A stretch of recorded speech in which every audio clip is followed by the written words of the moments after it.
Sometimes I'm a shy person. I have up walls. And I think that these days people can read past the bull. It's time for me to just be vulnerable and share my story, even though truthfully it's really hard for me to have to think about it and talk about it.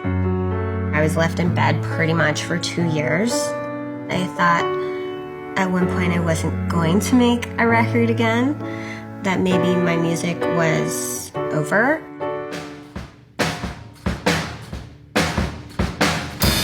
Welcome to my studio. I don't really have a name for it. Let's just call it the Head Above Water Music Studio.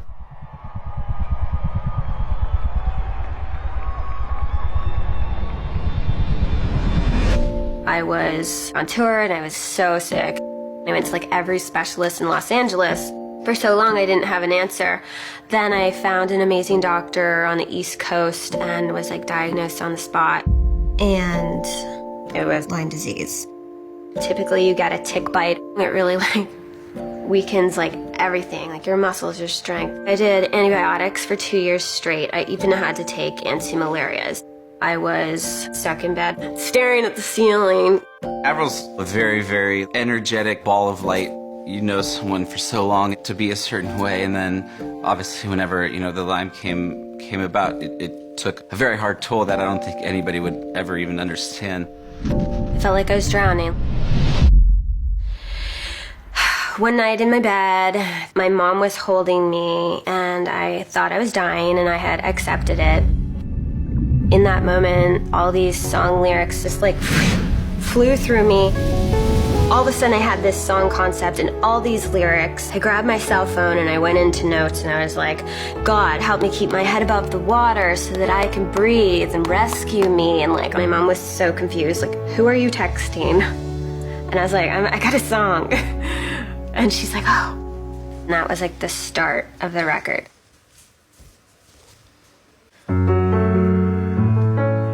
While I was still recovering, I was just like, write and write and write. I'm kind of old school. I still like to write my lyrics down. I had all this time off and I was in my home healing. It's like quiet around me and I was like not drinking, and so I was like very sober and very bored. I felt like I was a bird locked up in a cage, the feeling of being trapped. Pretty bird, you can't sing by your diamonds and ruby rings like a bird locked up in a cage. Normally it's like going to a studio. You write a song that day, you record it that day, then you're on to the next, da-da-da.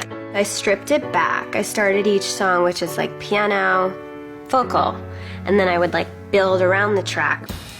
Watching her work makes you want to step your game up because her process is relentless. No, this is how much writing I did. These are like pretty much all full. I said, I don't have a lot of energy and stuff, but like maybe I can sing in the studio. Hey. Chad Kruger, he helped me to record the song Head Above Water. And so when I sat down to sing, I didn't know what it was going to be like. I didn't know if like I'd lost my voice or if it would be weaker. And I think that the emotion was just like really raw and very real. I remember singing and like my whole body getting like really like warm and also just like fighting back the tears. When you cry, your vocal cords tense up, so then the tone of your voice will totally change. So Chad came running in and he was like, no, don't cry. But there is like a part in verse 1 where you can kind of hear like my voice like crack a bit.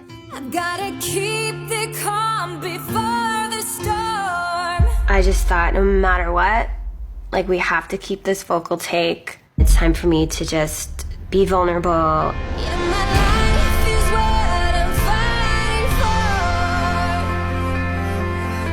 for. Can't part the sea, can't reach the shore. Everyone who heard the song all had the same response. They were like, I just got goosebumps, or like tears were in people's eyes. And I don't think I really had a song like that. So it just showed me that music lives in me. It's in my blood, it's in my body, it's in my soul. It's like, that's what I'm supposed to do. And my voice becomes the driving force.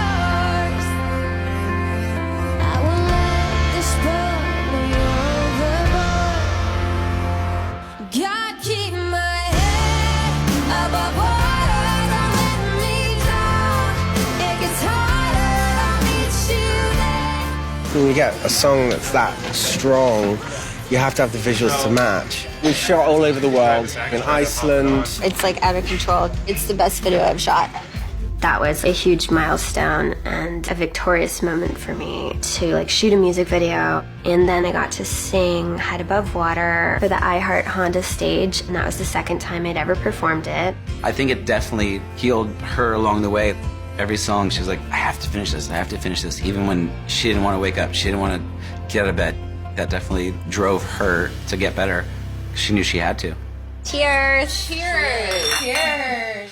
I ain't playing no games, 'cause I got nothing left to lose. I'm gonna make some homemade whipped cream, and instead of using sugar, I'm going to use maple syrup. Says the Canadian. Well, that's bomb. Here I am, I have my life back. I'm strong, I'm healthy. It's important for me to talk about my struggle and what I went through. I can't believe like the song I wrote in bed ended up being my first single. And it makes me feel really good that I could actually do something with my life during that period. I hope that this album can give strength and inspire and bring any type of comfort to anyone who listens to it.